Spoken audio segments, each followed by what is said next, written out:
Hay micrófonos que nos alcanzan. Ok. Muchas gracias a todos por sus excelentes presentaciones. Para el señor ministro, una pregunta. ¿Qué se ha planteado, tiene pensado desde el Ministerio para derivar recursos hacia la investigación farmacéutica de educación? Que, por supuesto, como usted bien nos lo dijo, es a largo plazo, innovando, obteniendo productos costo efectivos, sostenibles, legítimos, socialmente provechosos, pues en consideración a que no va a ser de interés este tipo de investigación desde las farmacéuticas multinacionales.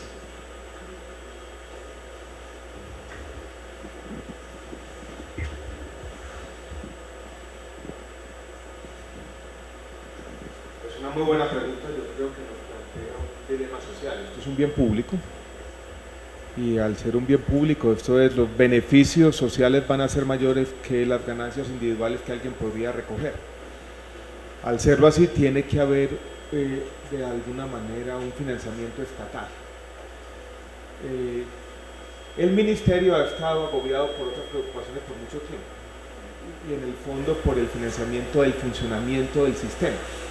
Esto es por pagar, por la forma como lo hacemos, de manera fragmentada como funciona nuestro sistema, tenemos que decirlo, tanto por lo que es asegurable como por las intervenciones colectivas que están en cabeza de las entidades territoriales. Esa otra función ha estado en otras entidades del Estado, en particular en Colciencias, que nos lleva al debate, que yo creo que es un debate que revive en nuestro país cada cierto tiempo, es si estamos invirtiendo lo suficiente como sociedad en este tipo de bienes públicos, que pueden tener una gran rentabilidad social, pero que los esfuerzos individuales no lo van a hacer. La respuesta honesta es, no estamos invirtiendo lo suficiente. Yo quisiera plantear una disyuntiva que tenemos.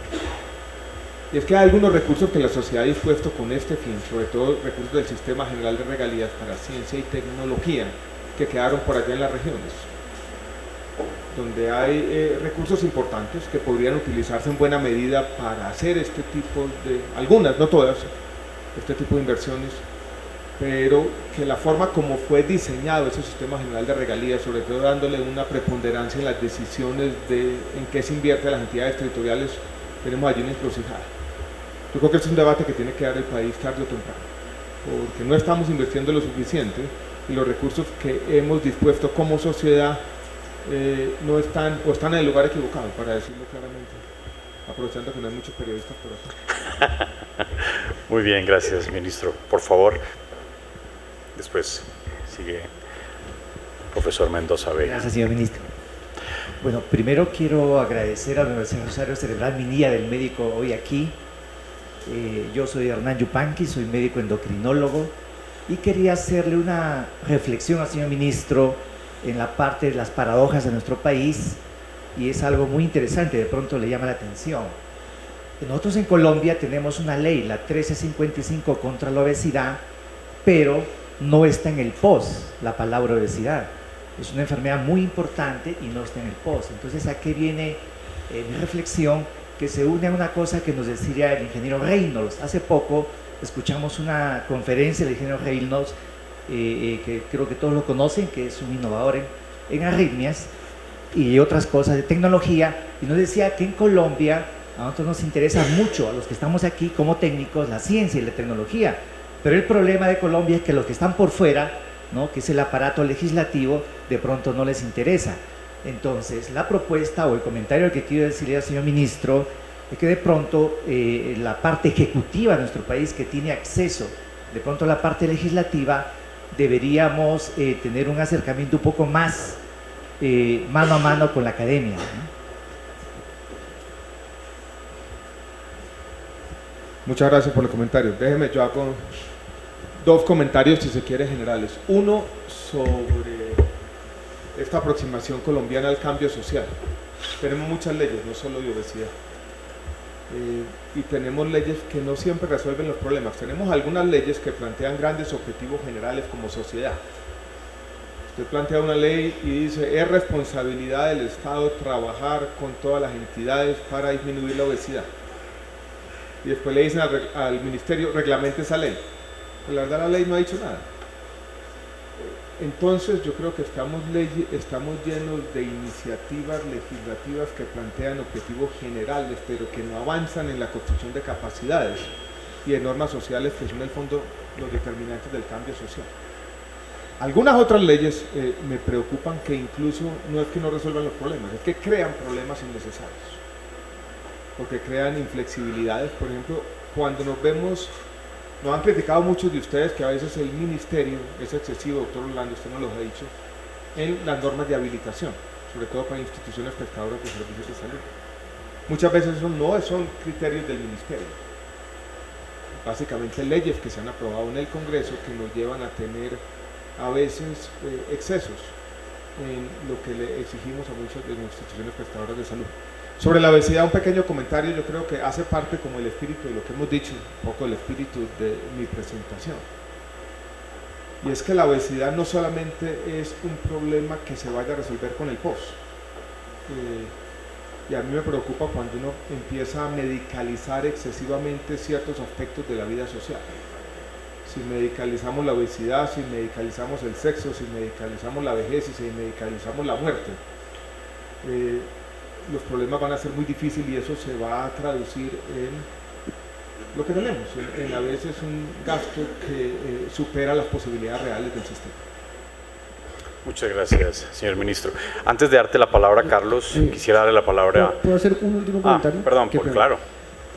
Señor ministro, una pregunta es la siguiente. Yo durante un rato traté de convencer al público y a usted también de que la medicina molecular, las ciencias ómicas, la tecnología es necesaria para la prevención de enfermedades, el diagnóstico y el tratamiento. Digamos que usted está convencido, pero entonces nosotros, ¿qué hacemos? Es decir, lo que quiero decir, montar una plataforma de estas es muy costoso, extremadamente costoso para las universidades, para los sistemas académicos, creo yo. Las universidades nos ayudan mucho, pero ¿el gobierno qué con relación a eso?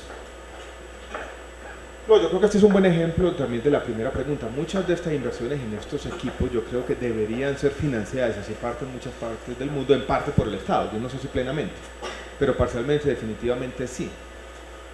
Difícil que sea en cabeza del Ministerio de Salud y Protección Social, porque yo creo que esto hay que presentarlo como en un ámbito más de investigación, donde se le muestra a las entidades estatales, primero producción científica y segundo un impacto sobre la sociedad en general. Y eso lo pueden hacer ustedes. Pero yo creo que eso nos remite a la respuesta de la primera pregunta, donde todavía no tenemos ni los recursos y en muchos casos ni las formas idóneas de que ustedes lleguen con este tipo de iniciativas a las entidades estatales competentes. Gracias, señor ministro. Profesor Mendoza Vega. Ahora le hago una pregunta que... Me queda de ambas presentaciones una idea muy clara.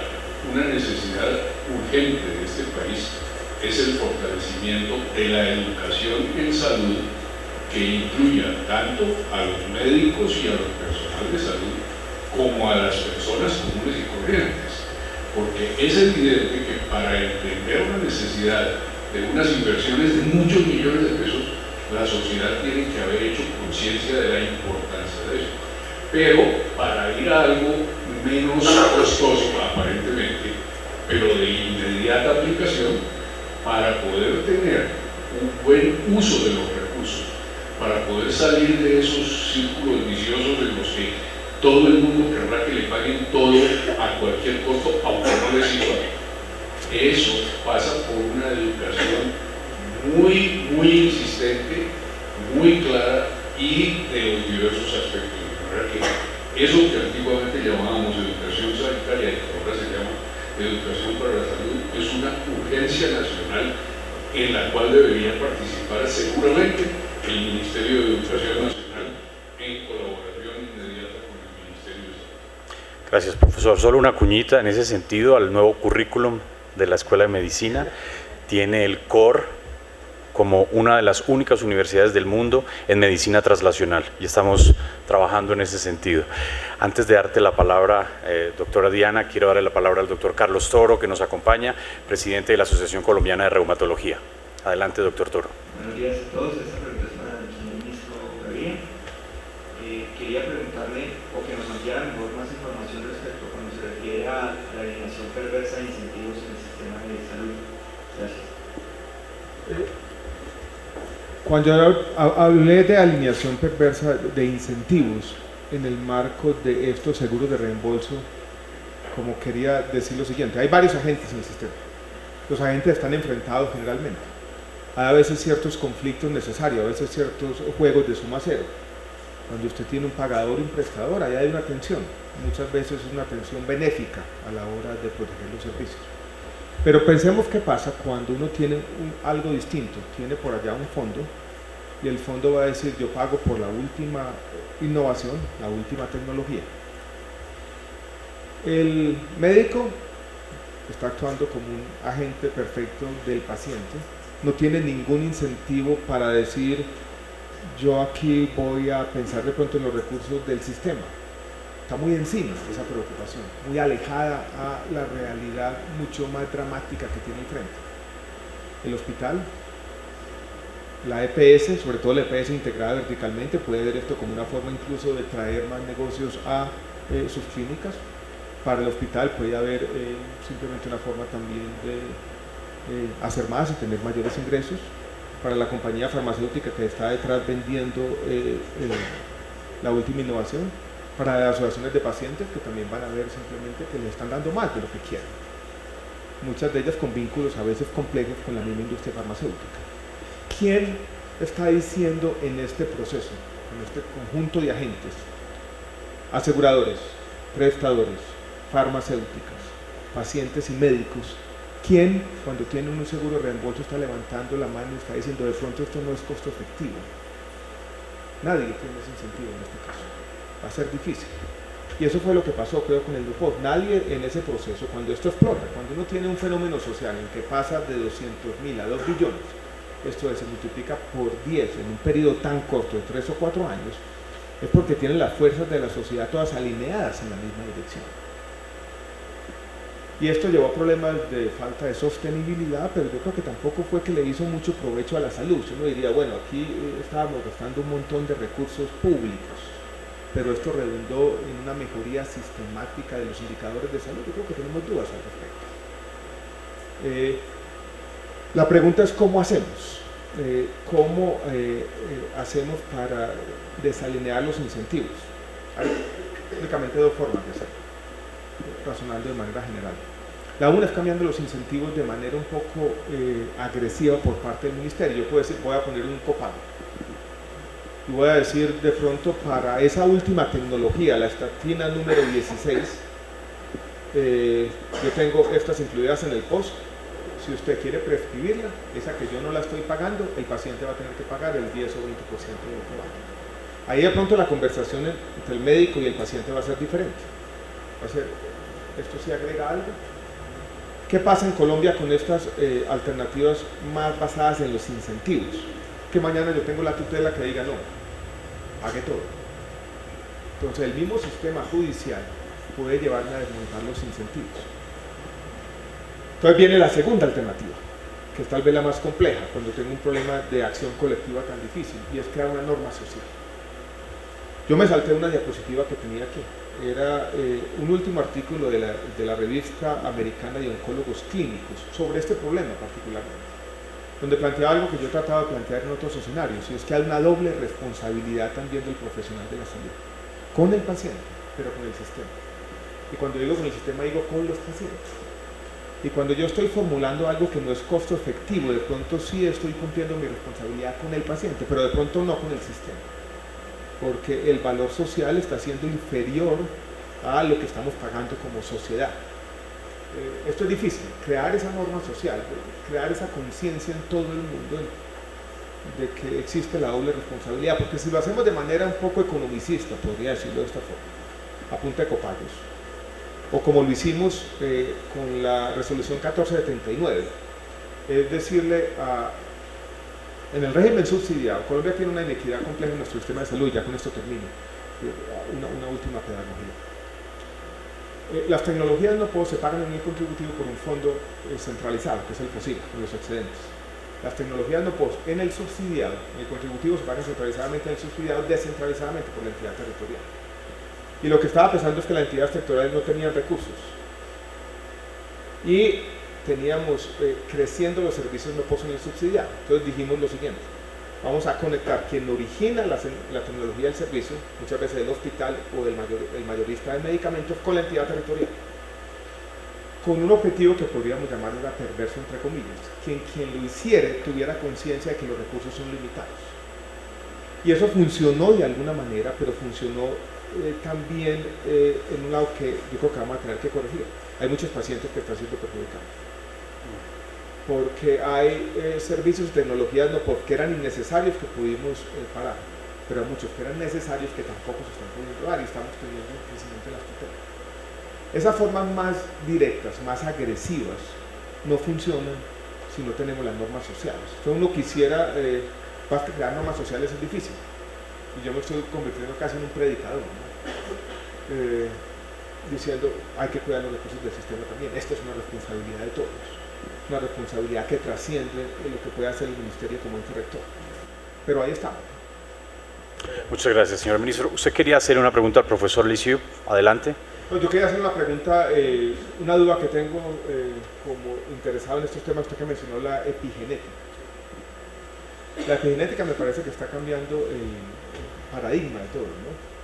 La epigenética significa que en el fondo Lamarck tenía razón, o sea que hay ciertas características adquiridas que son transmitidas y en el fondo eso está cambiando la forma como aproximamos estos problemas. Recuérdanos, para quienes lo hemos olvidado, la teoría lamarckiana y la historia de la jirafa, por favor. Bueno, en teoría de evolución hay dos grandes teorías. Una que es la teoría finalista de Lamarck, que dice que como en el ejemplo de las jirafas, como según Lamarck, los árboles al tener hojas más altas, las jirafas estiran su cuello de manera finalista, en el sentido de ellas tienen una voluntad de estirar más el cuello y ese rasgo se va a heredar.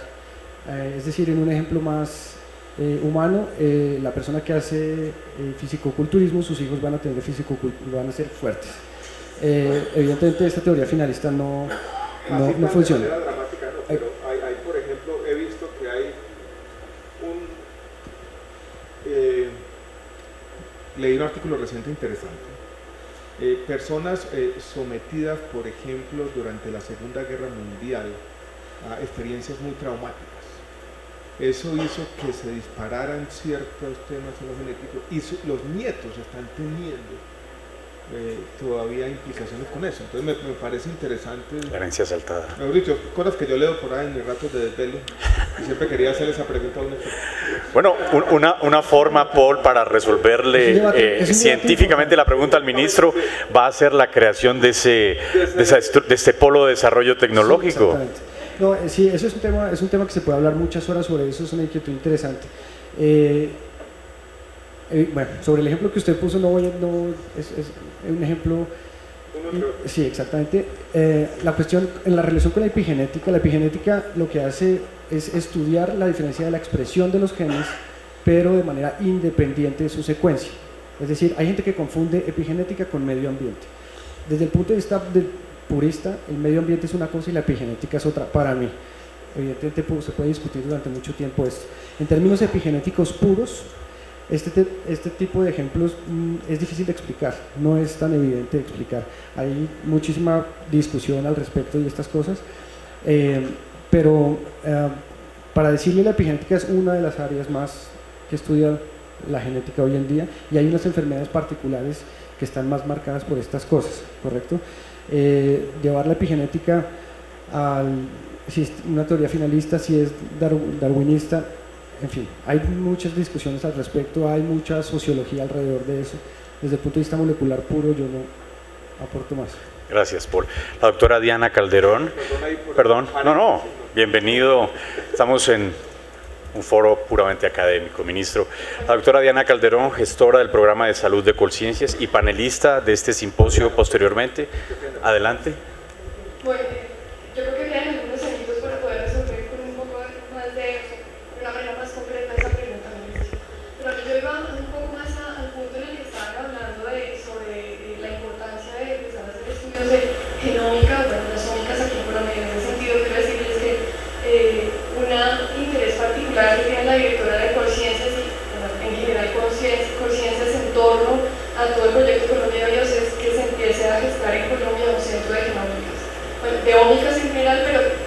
buen paso sería la económica. Con el doctor Juan Manuel hemos tenido algunas conversaciones al respecto, digamos por X o Y motivos, se nos saca un poco en el tintero, pero ya es hora de ponerlo en el papel.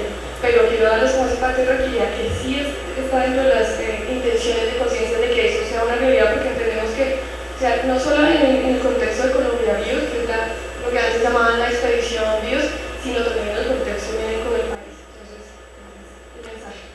Soñamos con una alianza Estado, universidad, empresa que nos permita catapultar el desarrollo científico y tecnológico del país. Esa es parte de la discusión que queremos dar hoy. Por favor. Gracias, señor ministro, doctor Paul. Abel Mantilla, estudiante de noveno semestre de la Universidad Rosario de Medicina. Ya quedó claro que la innovación va al lado de la academia, tenemos a los dos representantes acá, y que la innovación está ligada, pues, la importancia que debe tener un valor social y por ende debe estar relacionada a un contexto social. ¿Cómo cree usted por parte del Ministerio de Salud y el Ministerio de Educación y el pregunta que lo voy a realizar se debe hacer, cómo se puede estructurar y cómo se puede informar fuentes con las academias, o sea, con todo lo que es educación superior para fomentar la innovación, que sea diferente, ya que el gran origen es la academia? ¿Qué piensa usted que podríamos hacer con nuestra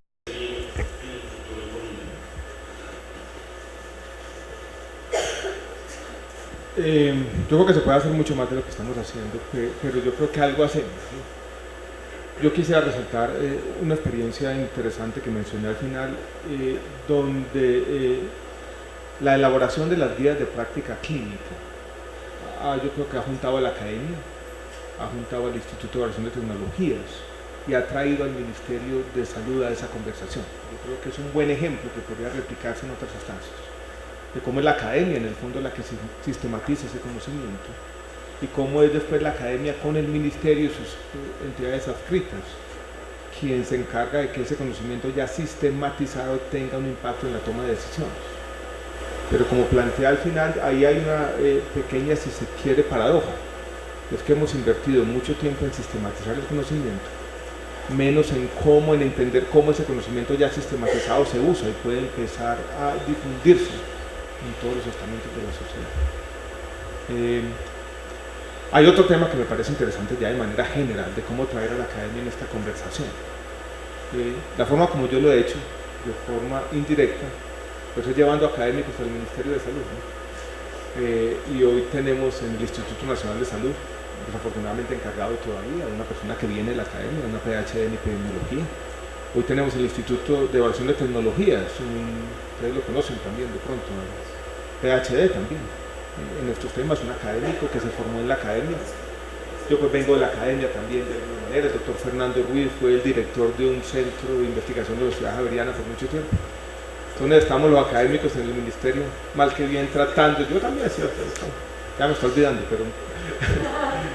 pero yo creo que esa es otra forma, a la hora de reclutar personas y entender quién puede trabajar y formar los equipos de trabajo, mirar y buscar personas en la academia. Yo creo que eso nos ha permitido también acercarnos en la medida de lo posible, porque a veces las dificultades de todos los días no lo permiten.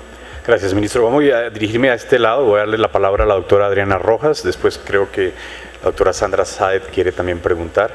Vamos a robar un poco de su tiempo, pero creo que es una vez al año que celebramos el Día del Médico, vamos a hacerlo con todos los juguetes, pues.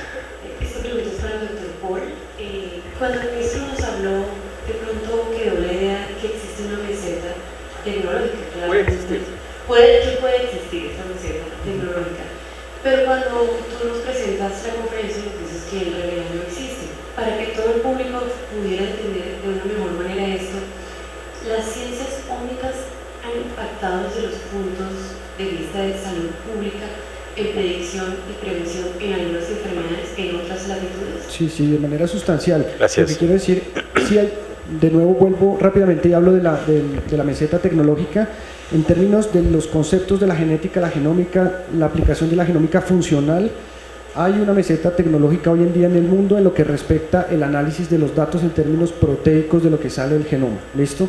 Es decir, cuando sí sabemos cuáles son los genes que están mutados, la constitución del genoma de cada uno, etcétera, que permite predecir cuando está mutado si la enfermedad, alguna enfermedad se va a producir, por ejemplo. No sabemos para todas las enfermedades complejas qué pasa, porque ese ADN se transforma en proteína y luego viene el proteoma. ¿Listo? En términos científicos. En términos de la pregunta concreta, si las ciencias ómicas han aportado o no al diagnóstico de las enfermedades, sí, de manera sustancial. Es decir, se ha buscado patentar el genoma. El mismo Venter, cuando donó su ADN y hizo su instituto para que su genoma fuera decodificado en esta carrera, porque hubo una carrera científica por describir quién describía primero el genoma, Venter estaba detrás de la patente del genoma, evidentemente. Ya él tiene un deseo comercial importante sobre los hallazgos biológicos de las ciencias ómicas. Entonces, lo que quiero decir es que hoy existen métodos diagnósticos en genómica, en donde hay una cantidad de genes que se analizan, por ejemplo, para enfermedades monogénicas, cuando, por ejemplo, una enfermedad puede estar causada por varios genes y no se puede secuenciar por Sanger, hay un chip para la predisposición a algunas enfermedades, para en transcriptómica cómo un tumor va a reaccionar a un medicamento o si es un tumor agresivo o no. Hoy los tumores se clasifican no solamente desde el punto de vista de la histología, en fin, pero desde el punto de vista molecular.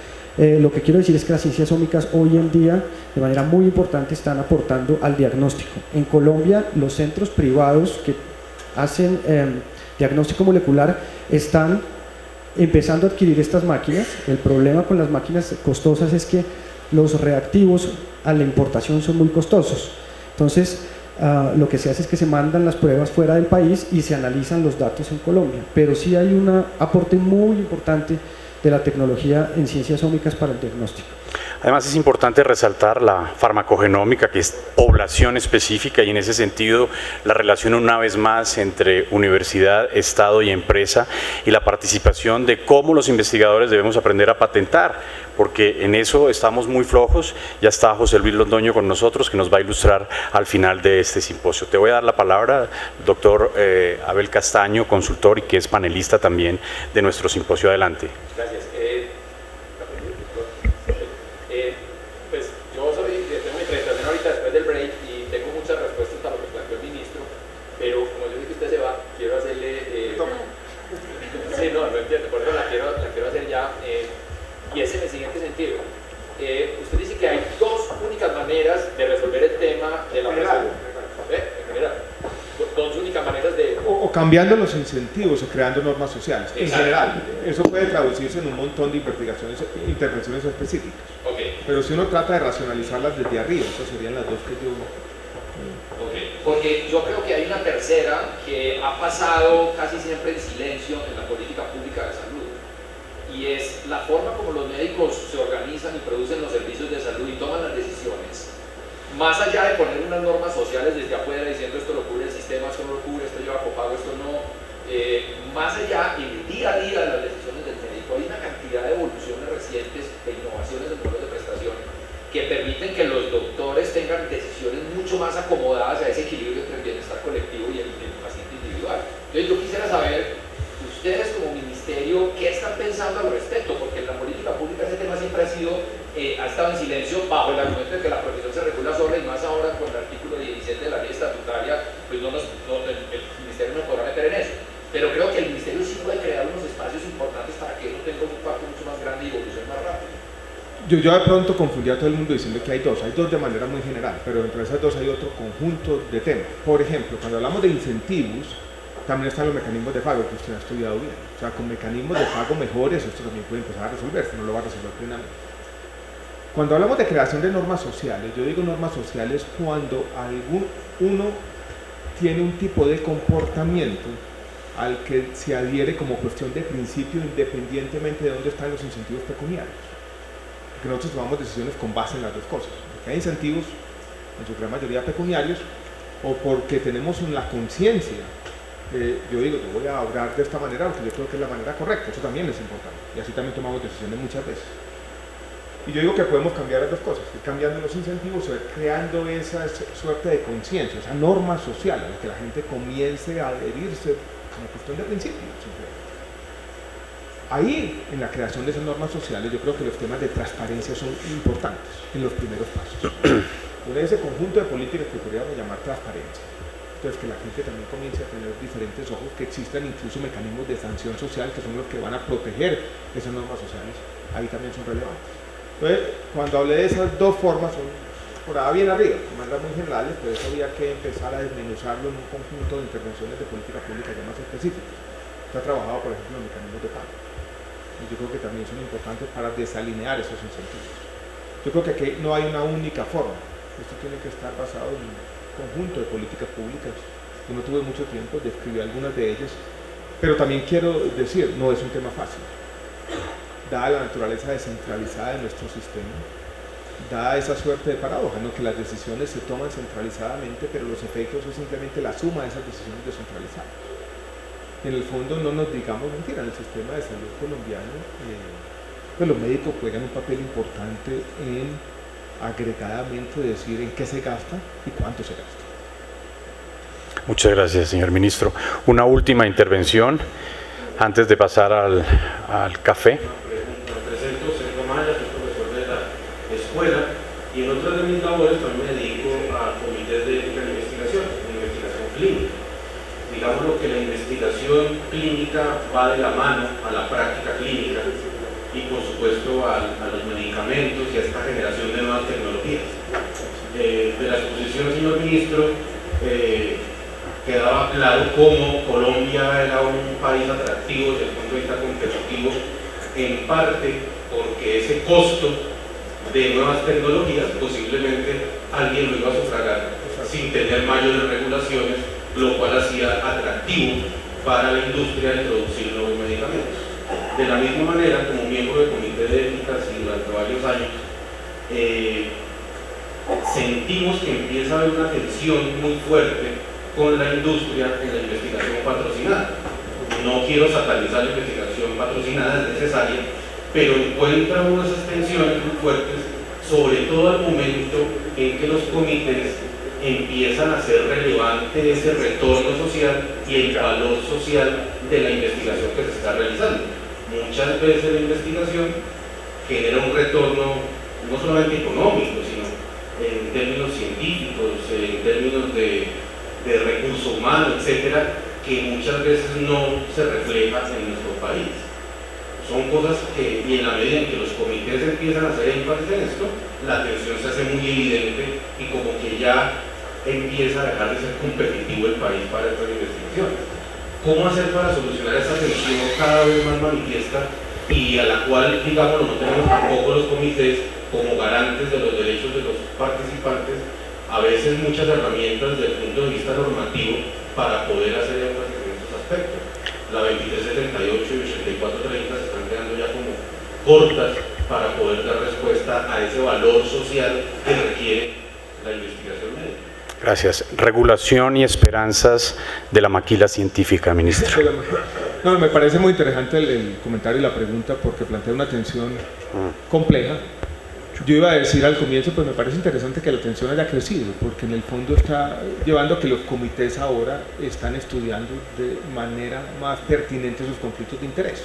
Pero se plantea la consecuencia, entonces estos recursos para financiar la investigación se van a ir para otros lados, donde ese tipo de tensiones no sean tan evidentes. Yo creo que eso es un dilema complejo, pero yo creo que hay tensiones inevitables.